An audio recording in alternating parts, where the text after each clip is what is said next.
All right, so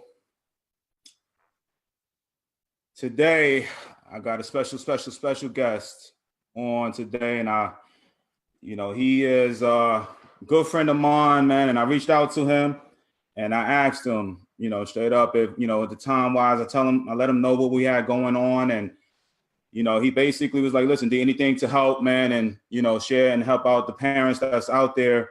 I'm all for it." And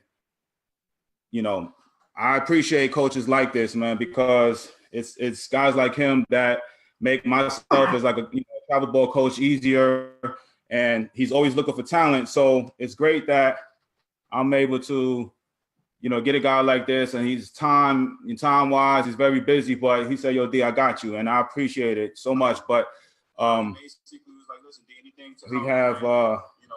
Hold on 1 second. My bad about that, but. He helped, he's willing to come out here and answer questions at the end. I have a few questions for him. So people that's coming on, please, you just tell me that you let me know if, any questions, anything need to be, asked, and we'll go from there. So anyway, let's start this real fast. Clay, it's good to see you on board, man. And thank you for coming on. If you could, just kind of give a little background about you. Anyway, this is Clay Greene. I'm sorry. I'm always talking. This is Clay Greene over here, University of Memphis assistant coach who is the head of recruiting at University of Memphis. And, he's blessed us with his presence right here to just kind of talk about the school, the recruiting process. So if you got questions, man, let me know. And I'll be reading it on here and answering or asking him. So Clay, without further ado, please give a little introduction. Tell a little bit about yourself. What's going on? Tell me about the school, man. D, I appreciate you having me on. I've known D a long time. Actually played against him back in our rookie ball days, but it's where I first met him, and we were able to keep our relationship going once I found out he had moved to my town. And it's been fun. Two things before I get into what I do. Yes, I'm out looking for players to help us win a championship at the Division I level, but I'm also one of my other goals is to, if a kid wants to play college baseball, I do what I can to help them get there, whatever level that is. And I think there's places for everybody to play, depending upon their talent level, if they desire and have the want to do that. So in that aspect, because a lot of people helped me along through my baseball career, so I still do that, sometimes even for kids I'm not recruiting. And I know D can probably speak to that too. He's always talking about a lot of, people that help mentor him as he made a great career for himself. But I from Cleveland, Tennessee, I went to high school in Cleveland, Tennessee, and played, was a okay hitter, could really run, but kept working on certain parts of my game. Was lucky enough to sign a scholarship at the University of Tennessee in 1993. Went up there and was not good enough. And coach called me in and said, you're not going to play here. You need to go to junior college. Well, that was a shock to me. That hurt a little bit, hurt my pride more than anything, but it ended up being the best move I ever made.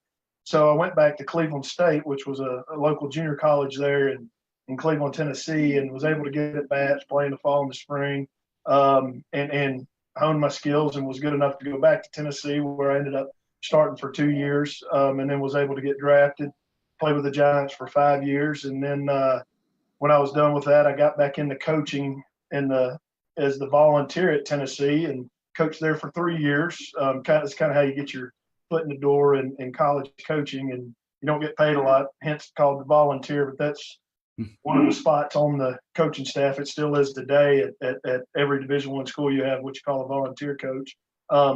Anyway, so I did that for 3 years, lucky enough to go to the 05 Omaha. We're really good that year, and got a job at East Tennessee State, which is a Division I school up in Johnson City. And then from there, I was there for 6 years. And then this is now my 8th year at Memphis as the recruiting coordinator and the hitting coach. Nice, man. I know we're talking about your school, right? But a lot of people who've been listening to me, they know how I feel about not just Division I, but junior college. And you basically you yourself have stated, because I'm talking, you get caught up in everything is that, especially where we live at, Clay, everything is SEC and, big time, But being a professional ball player yourself, that not everybody comes from a big time school. You know what I'm saying? And there's plenty of talented kids and basically it's different ways to get to the league, you know what I'm saying? Or, sign a professional contract. So, I mean, you had to go that junior college route. And I know we're going to sit here and talk about Memphis, but I'd love to hear more about, your experiences with the junior college level. And again, just kind of, you said it was the best move for you, Yeah. And we deal with some guys that come here. The thing is, as a freshman, you're 18 years old, you're playing against 22-year-olds that are grown men.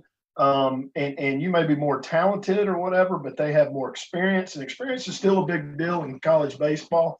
So in saying that, you may be at a place where you may not develop as quickly as you would at junior college, where you get to play 30 games in the fall and 56 in the spring. And it depends who you are.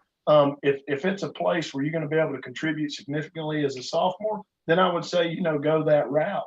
But if it's not, and you're not going to play much as a freshman, and you may be stuck behind as a sophomore, you may speed up your process by adding those 100 to 150 games. Because baseball is about games. You can practice all you want, you front toss, you can do all your hitting drills, but you have to have game experience for it to translate over. And like B was talking about in terms of professional, they don't come watch you work out too much. They're still going to come watch games. And same thing with us. We watch a little bit of video, we do some of that, but we're going to spend the money to come watch you play. Speaking of junior college, we brought in 6 this year. So the Division I level, when we're looking for a guy who can come in and play right away, unless it's a spectacular freshman, which there'll be some of those, but we'll go fill spots with junior college kids.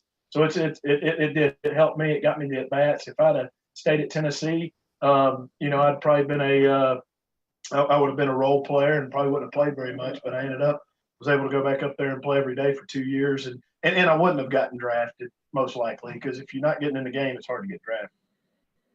Mm-hmm.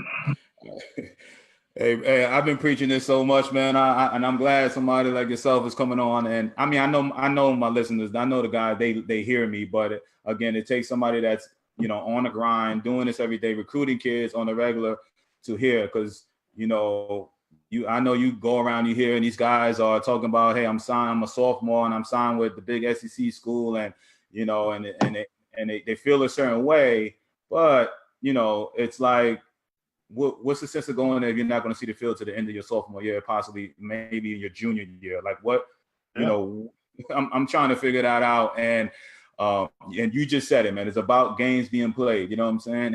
And coming in ready to play and getting an opportunity to play ready and often, man. And I appreciate you saying that, because that's what I've been preaching hardcore, man. So I got some questions, and guys, people listening, before we get into the questions I have, and I will go over the questions that you have here for Coach. I want you real quickly, the guys that are on, the people that are on. All right, I want you guys to, again, you have a D1, recruiting coordinator at a great school who is taking this time. So if you, people that are on, if you know anybody that will benefit from having somebody like this on and listening to what he has to say, please tag 4 or 5 people to join, what we got going on here. All right. So anyway, shameless plug. Let's keep it going. All right. So Coach, man, my first question would be like, give me a, and I know you guys hit the road, not just coaching, but recruiting wise, like give me like not even a day in the life, but like a year in the life of Coach Greene, while he's out there traveling, what tournaments you kind of go regularly to, and what part of the country you head up to, and give me like, time frame of what you're doing, what in, you know what I'm saying? Okay. Well, recruiting is relationships. It's like anything. When you talk to coaches, you talk to scouts, you find your niche in places that you go, and you find people that trust, that say, hey, this kid can play, and you travel down there, whether it's 8 hours or 16 hours, and he can play, then you tend to go back to those particular places. But we, you know, in the spring, we play 5 days a week. And so we're always out on Mondays, but generally, you know, I'll fly places every now and then, but most of the time that's local time within 4 or 5 hour drive. Mondays is a big day because we're always off on Mondays. Sometimes Thursdays if we're at home that weekend. If not, we're traveling. I may go someplace where we're traveling, but it's a lot more limited. We at Memphis, Coach Rock, our head coach, doesn't like us to miss games, or our pitching coach, because when we get kids here, we still coach them. Some programs they have 2 coaches out all the time, and they see a whole lot of players. But your son's also getting half the coaching because he's only got 2 guys coaching him. So that doesn't ever happen here. So we don't miss games for that. Now, what that leads to is come summertime, I'm gone. You know, I think this past summer I was gone 68 of 80 days. Do a lot. Obviously, Atlanta down there at the East. Everybody knows what I'm talking about. Perfect game events, yeah. Mm-hmm. Down there for 3 weeks generally. I like, my favorite event is the big PBR Futures event up in Indianapolis, up in West Falls or whatever it is, Westfield. Is a phenomenal event. We have tournaments at our place. There's tournaments everywhere, and everything kind of matches up through pitching. The best way to be seen is you need to send an email to the places you're interested in. That kind of gets your name on a radar. Pretty much every email I get, I'll look through a video. Now, understand I get 200 emails a day, so it doesn't need to be real long because I don't have time to look through all that in a day. But I'll watch clips, and if it's something that interests me, then I'll follow up on it. I'll call a contact that I have.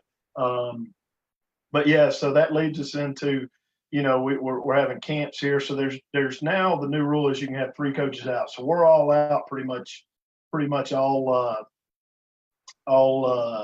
summer.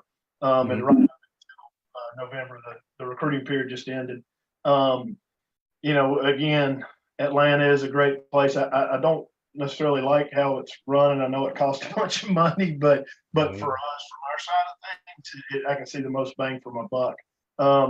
I'll go to, but it's not just perfect game events that so you don't need to kill yourself there.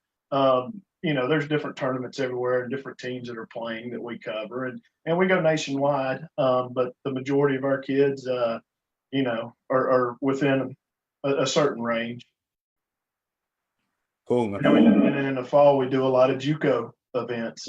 Again, that's kind of when that gets going, and we do the big perfect game event down in Tampa. But anything perfect game, PBR, all that stuff is good. And any of the local colleges or different places, if your team's going there, just the easiest way, again, is show some interest by sending an email, personalized email. And typically, I tell you, have your kid do it. It's much better than the parents doing it, because that's who we're recruiting. Even if you're helping him, have it come from him. Because I'm a dad too, and I got a son, and I think he's the greatest thing ever too, but he may not be according to other talented people. But as parents, we tend to like our kids better, but put your coach's name down, somebody to reference that you can call, but have them do it. It's much better. And if you ever go on a visit, and you're in the room, which we like for high school kids to have their parents in the room, encourage him to talk. The kid that doesn't talk and the dad or the mom does all the talking is not necessarily exciting either for us, because again, we're going to be with them for 4 years. We want to see their maturity level. And if he can stand in a room and talk man to man, because that's what ends up happening. You got to understand that, that if they're coming into us for the next, wherever they're going, those next 4 years, the coaches, they're going to be around them more than you are, and are probably going to have more influence than you are, because especially if they're going off to college, because they're going to be around them so much. So therefore, which leads me into the next thing, be sure when you commit. Again, at Memphis, we don't push people too quick, because we don't have a lot of turnover at our program like some programs, but it's because we take our time and really recruit the kid and the parents, and they understand where we're coming from. When Coach Rock offers you a scholarship, it's a bottom line issue in terms of money. There's no trickery. Here's what you're going to owe, so you know that. We're not trying to fake you out and give you this, and you think you're paying for everything, but it's just tuition and you still owe $20,000. It's not like that. So you got to dig deep and ask those questions. Ask what the bottom line is when you're sitting down and talking to coaches. Ask how many they carry on their roster. But so, anyways, we take a little more time to get to know the kids, and because we don't want the kid to look up before signing time and say, "Oh, well, no, I don't think I want to go there. That's too far away for me," or all those issues that come up. But because Coach Rock will tell them when they sit down, that when they're picking their school, it's it's a life-changing experience, because three things are probably going to happen. One is they're going to decide what their major is over those years. It's going to determine what their career is after that, and they're probably going to meet the person they're going to spend the rest of their life with. So we take a lot of pride in that, of aiding the parents in their part of molding who these young men are going to be, because those 4 years of college, as we all know, are very important outside of the academic portion of it. I think the takeaway I really got from there, I mean, I keep hearing this too, is like when you're sending in emails, because you get so many, you want the kid to be proactive and sending the emails. And then you also want the kid, when you're sitting down or talking with him, to speak, and not just letting the parent, basically, overtake the whole conversation, because you're gauging the personality and how he acts, how he interacts, his body language, when you're in front of him. So, you want a relaxed guy that's like, just kind of, just basically conversating, just basically, hey, coach, like that type of thing, instead of sitting here all nervous, because I know it's a nervous feeling when you have a coach in front of you, but I think that's great information that you just gave. I mean, besides you gave about 6-7 nuggets. I have to listen back to it myself, but those are ones that kind of stuck out to me, which is like great information. And parents, I know that you guys are asking questions. I promise you I'm gonna get to all your questions that is coming on. So please ask them. Now, you talk about, my next question is like, I know you recruit nationally, but let me ask you this. I know every coach or two has a couple little areas that they really like, what I'm saying, the type of kid, the type of player that comes from that area. And, is there a particular area that you like, that, I don't want to, get somebody else upset or whatever, but I know Memphis, I know locally here, you guys do your thing, but I'm saying, is there another area around the country or somewhere that you particularly like those players? Yeah, we've had success. Now, obviously, like you said, Dee, the Memphis area is phenomenal at baseball, so we want to try to get, as many within a certain range there. But we also like to have kids from different parts of the country, because for our local kids, that does them some good too. When you have a few more kids from wherever it is, whether it be Minnesota or Washington, it gives those kids a different perspective. And part of coming to college is about learning to be around other people. So answering it, yes. So we do have some different places. One of the things real quick, and I'll explain to the parents, is in Division I baseball, and this goes for us, this goes for University of Southern Cal, this goes for the University of Florida. We are on 11.7 scholarships is what we have. And we can put that money into a total of 27 people. So in saying that, obviously, a good scholarship is really about 50%. So obviously that's why you push academics on your kids, because that'll help cut your costs. But the reason I say that is if you go out and sign a ton of out-of-state kids, well, you're either getting kids that are really good at academics or parents that can afford to pay that out of state. So obviously in-state, you can provide a better package for the same amount of percentage that you pay for. But in saying that, we have a big niche up in Illinois. I think we got probably 7 or 8 kids from up there. And the kids we've gotten up around the Chicago area, we got a few away from Chicago, but that's probably been our biggest. And it was funny when I first got here, I talked to Coach Rock, about getting up that way, and they'd had some success here before in the 90s with some of those kids. And that's a great area, as you know, Dee, of baseball. And the kids we've had, a lot of them have phenomenal ACT scores, so they're coming down here. Plus, being up north, down south, people, it's a lot cheaper to go to school. Our out-of-state's what y'all's in-state is, so we can provide a competitive package versus a lot of those Big Ten schools up there, if not beat them out and play, actually play in a better league. The Big Ten's good, but it's a little bit behind us in terms of overall quality of the league. So in saying, and it's warmer. So in saying that, yeah, Illinois is a big spot. We're trying to get into Texas. Our Illinois kids, you asked why? I mean, they have been tough for us. Everyone we've gotten, we've had some great kids from up there. Tough kids. They come in and they handle their academics. They've all been really good academic students. Now that may just be luck or whatever it was. That's just what we've experienced, and we're getting into slowly getting into Texas some and some Alabama and Mississippi, obviously, because that surrounds us. Yeah, I love it. I knew that, and I knew we talked about this, but I wanted the listeners to see, and it might have been a new spot that that you were getting into. And I know, you had talked to Texas. I know we definitely talked about the Chicago area, and I like it. I think most guys from the North, I ain't gonna say most, but it's great schools up there, no doubt about it. And academically, no doubt. But I know I was one, and I know many of kids love to come down south, the weather, and you just have this perception that, it's just better ball being played down south. So, I know me personally, that was my goal. I wanted to come down south, you know what I'm saying? Or out west. That was my goal coming from New York. So anyway, my question next would be, and again, keep asking questions, parents. I'm coming around to your questions, trust me. When do you start recruiting kids? Like, when does that recruiting process start? You guys are a fairly big program. So, I'm hearing stories, 8th and 9th graders are committing, and so if you could dig a little deeper into when you guys start the recruiting process, and what's your take on this whole, guys committing, that goes back to what I was talking about earlier. We take a little longer. Now, we've got some offers out to some sophomores, not a bunch. But with the new rules now, it's really changed. They can't come on campus anymore until their junior year, to September 1st of their junior year.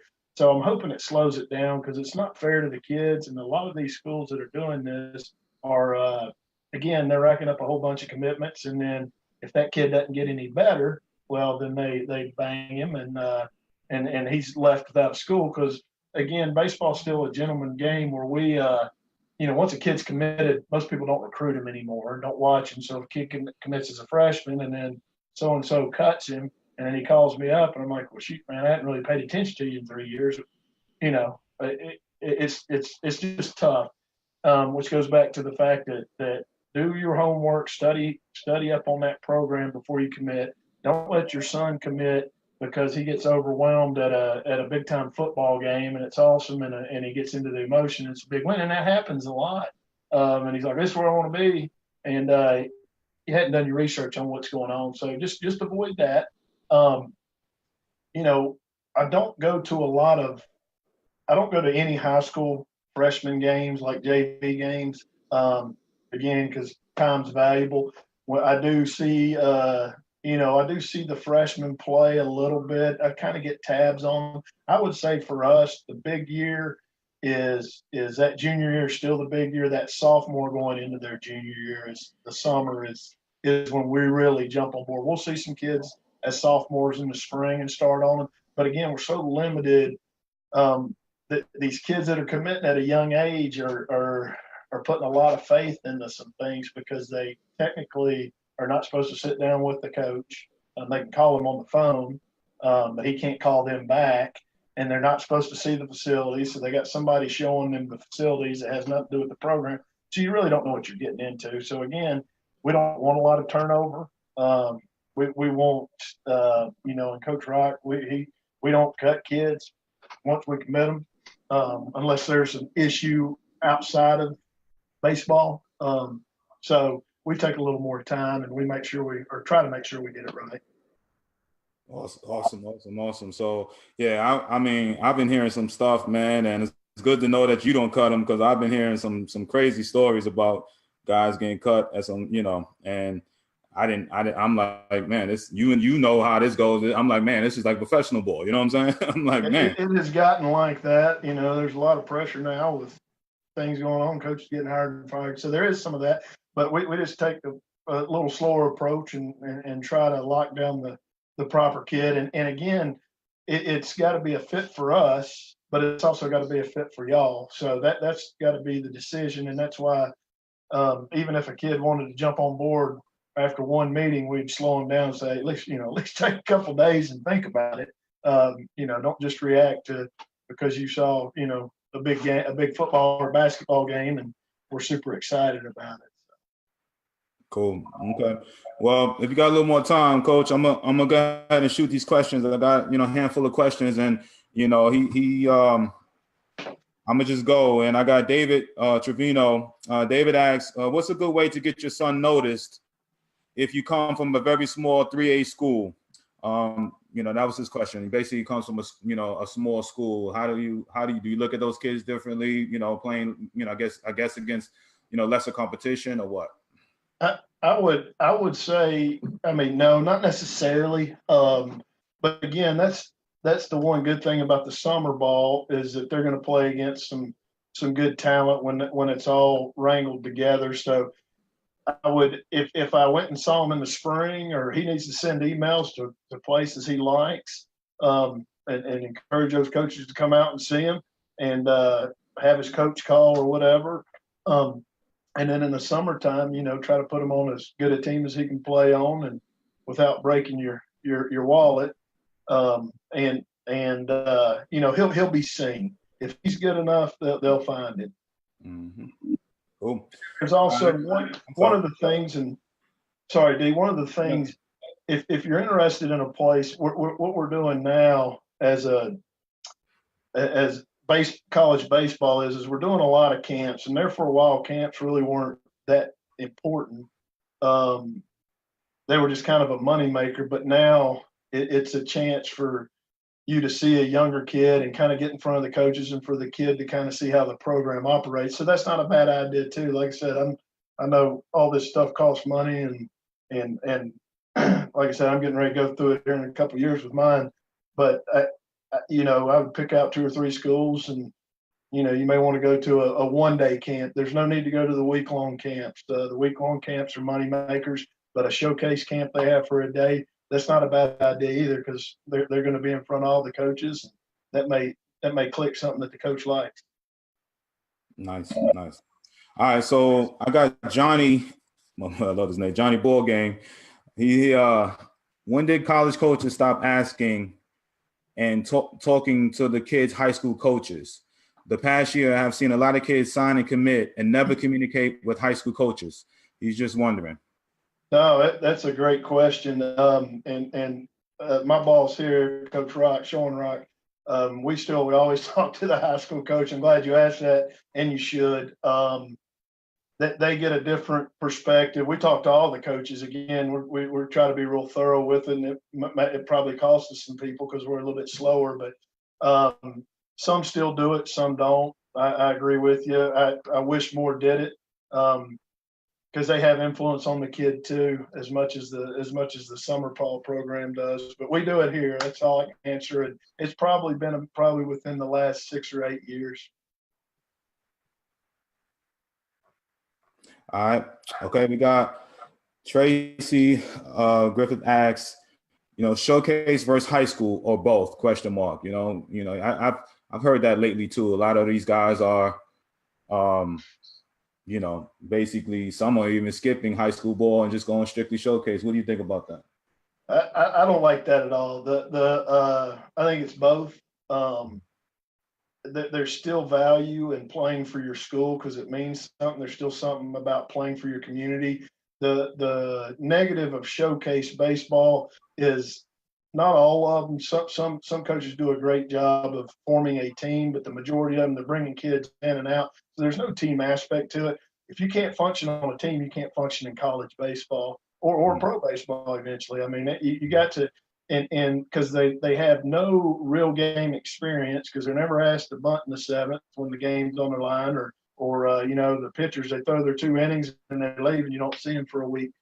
So yes, I still say yes, regardless of how bad your high school is. I say you still do the high school along with it because you're getting the team aspect. You learn how to function on a team because there's a whole lot more than just quote the level of talent that you're playing.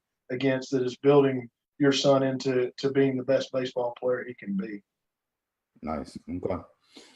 Shell Harden asks, what are you kind of hinting at this already? You talked about it, but child attending camps that he's invited to. She said her son has received several emails wanting him to attend the camp, and even received one from you. All right. Now my next question would be: some camps are some are money makers, and Mm-hmm. I would stick with most of them that are at the institutions. I talked a little bit about the volunteer coach. What I did for 3 years at Tennessee. Every Division I program has one of those. That's what it's called. Now they make their money through camps generally, so they are interested in making money. But there are kids out there that, as a recruiting coordinator, we're trying to get certain kids at our camp. Well, the volunteer, he's making money off of it, so he's trying to get the numbers. So yes, it could be just his name was on the list and he got it, or it could be, those coaches want to see him. So that's where you can do a little more research. You can email, you can call, one of the coaches and kind of dig into that a little bit more. Now, these other places are generally just money makers if you get away from an institution. And that's why we passed, if they're bringing in college coaches, it's something you need to check. So camp that is not sponsored by a school, all right, and they list these coaches, you can send an email to one of those coaches, say, hey, are you really going to be here? Because I've been told I was at several and I was never invited. So that's one way to check in on that. If they're going to be there, then you can decide whether you want to put your son in for them or not. Yeah, I've been hearing that too. We're talking about pro showcase type stuff too.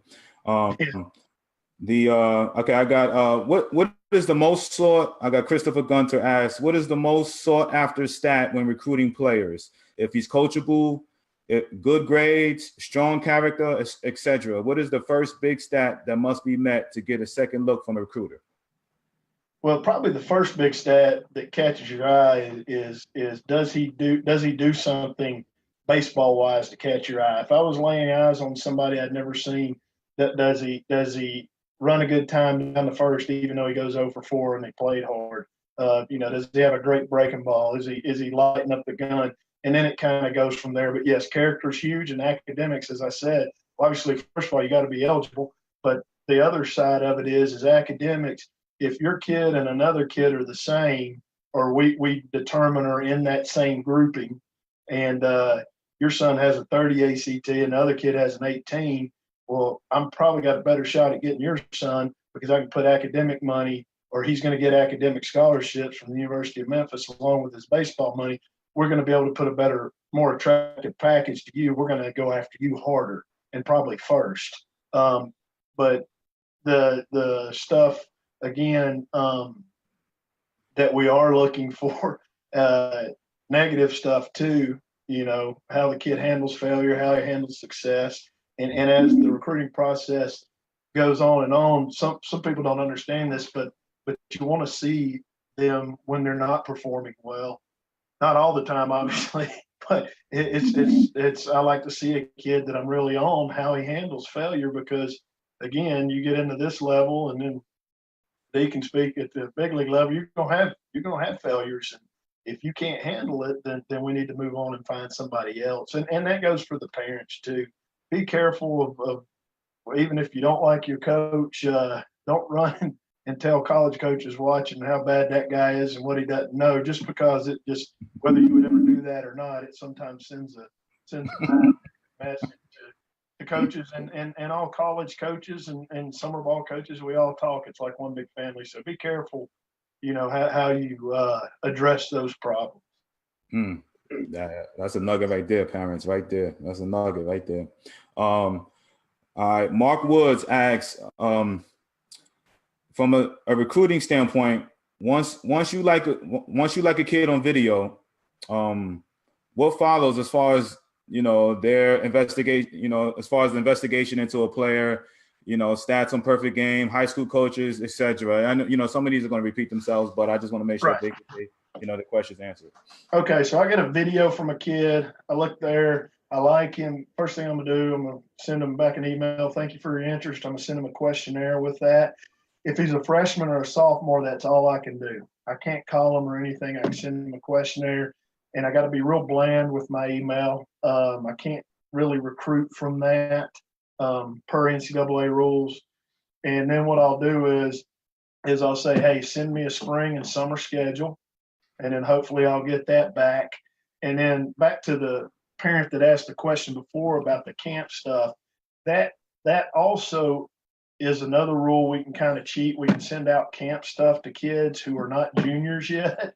So a lot of times if you like a kid, you just keep sending them camp stuff, whether he comes or not, just because you're getting University of Memphis in front of them. So because we're very limited at what we can do. Freshman and sophomore year, all we can do is send a questionnaire or any camp info.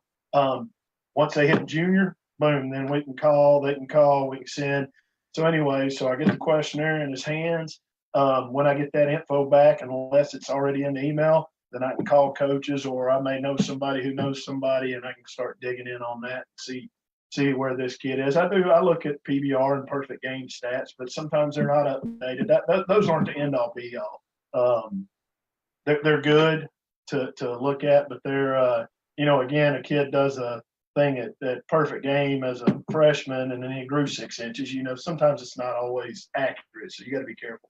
And vice versa. Again, you don't want a kid. There's a lot of kids out there who just showcase great, and they're not really good baseball players yet. So just because he's got great showcase numbers doesn't mean he can function in a game, which we go back to. So we're still going to lay eyes on him and watch him in person. At this level now, some JUCOs, some D2s that don't have the recruiting budget that we have, they'll go off videos and they'll call. But that's why you build a ton of relationships in baseball, and we try to lay eyes on them, and we usually do everybody. But again, those lower levels, they may have friends that go watch you and take the video and call your high school coach and summer ball coach.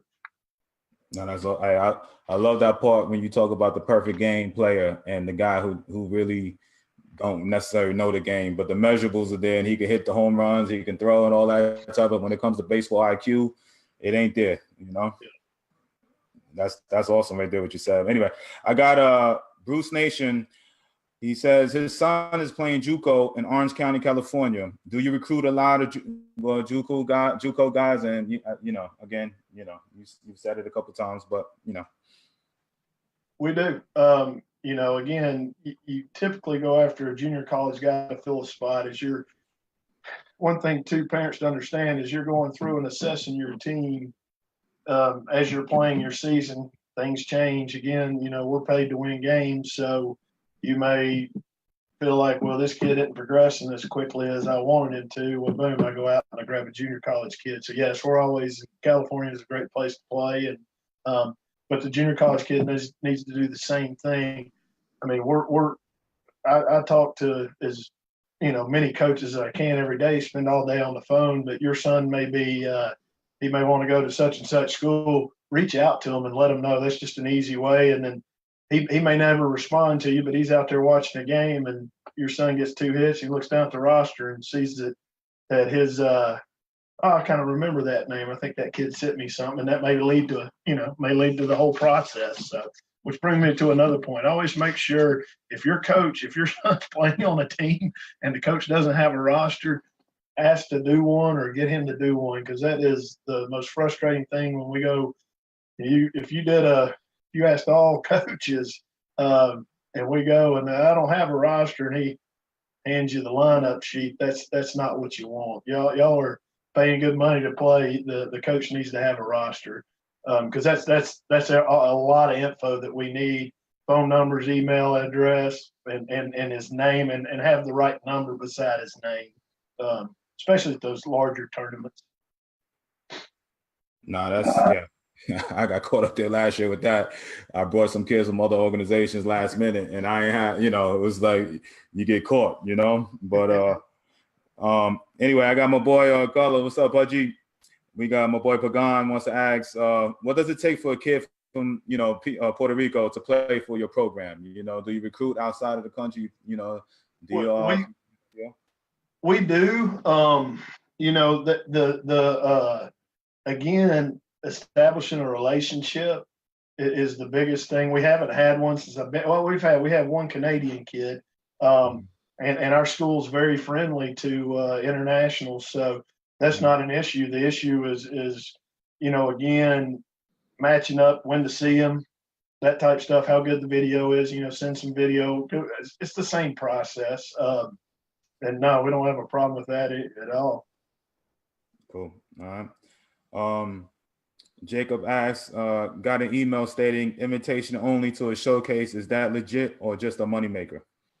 I don't know which one it is, but invitation only from an institution, you can't do that. We can't. We can target kids, but we have to open it up to everybody. So I would be wary of that. Yeah. All right. And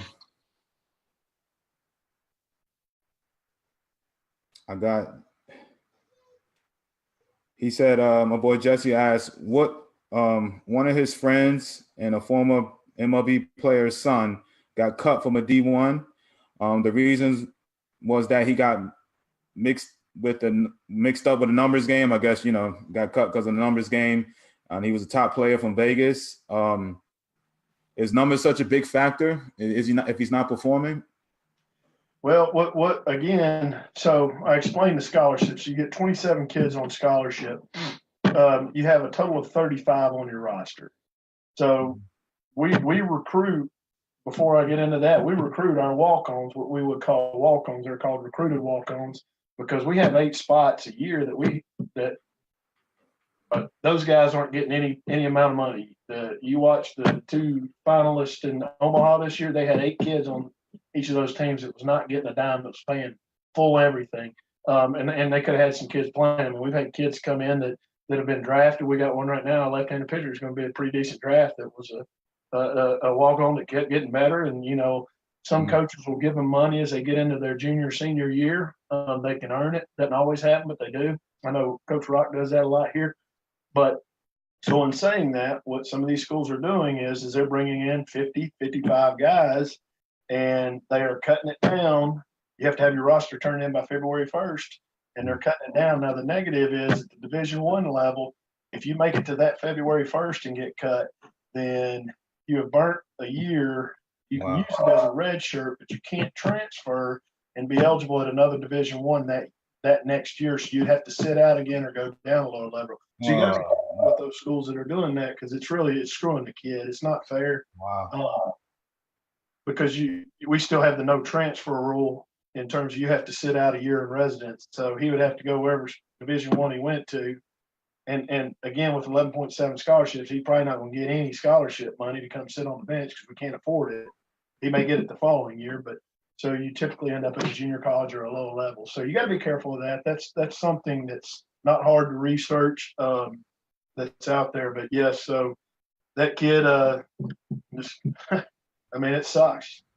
Yes. And I wish there was, you know, there's some people that want to do something with the rules, but right now, you know, there's some people fighting it, but there's not much we can do right now. Man, that's cutthroat. It is.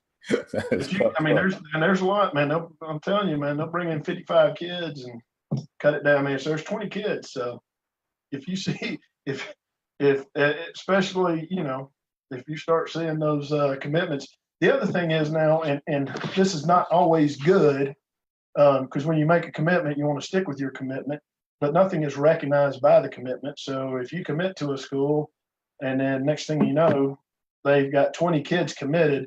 Well, if they're committing 20 kids, then not everybody's going to make it. So you could withdraw that commitment. Nothing would happen to you. You obviously don't want to do that a lot, but you can do that. You can protect yourself too, because there's not a lot of protections for you right now as the player.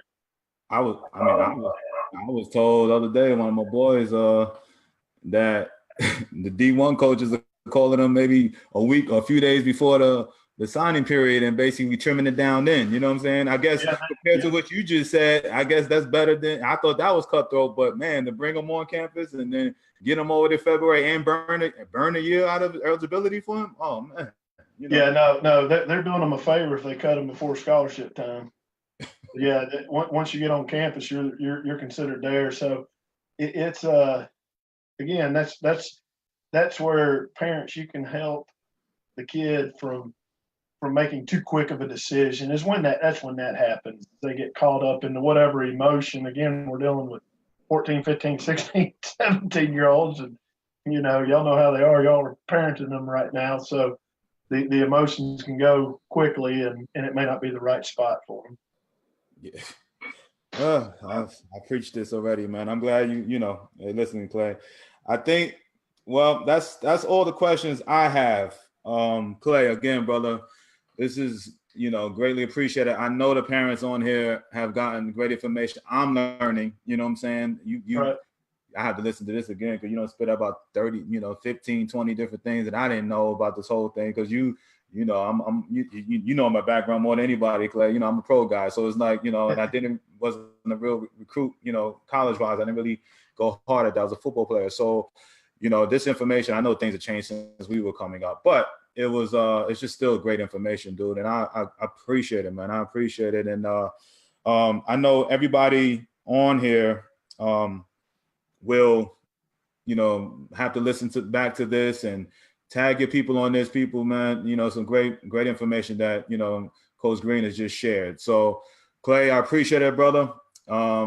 Thank you so much for this. You're helping a lot of people out here, and I look forward. I'll see you down the line, that. But I appreciate you coming on board here and sharing. And University of Memphis, any camps, anything got coming on, Clay? Anything lately? We do. We have basically, we do 2 big camps. January, I think it's the 3rd weekend. We have a hitters camp and then a pitchers camp.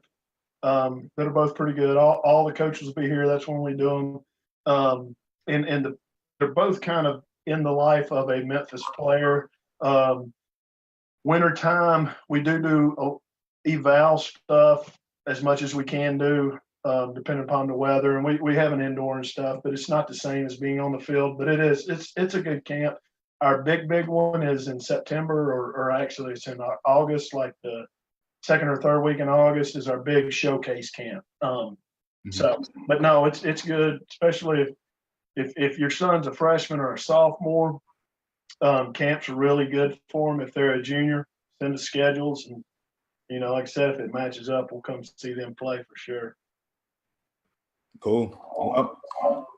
Everybody, I know you're not necessarily reading the questions and the comments too much, Clay, but everybody, it's just basically just saying thank you and for taking out the time and the great info. So, and I piggyback again on that, man. And Clay, I appreciate it, brother, man. And thank you so much. All right, man. Well, no problem. Let me know if you want to do it again. All right, man. I'm going to take you up on that offer. Trust me, dude. All right, Dave. Take care, man. All right.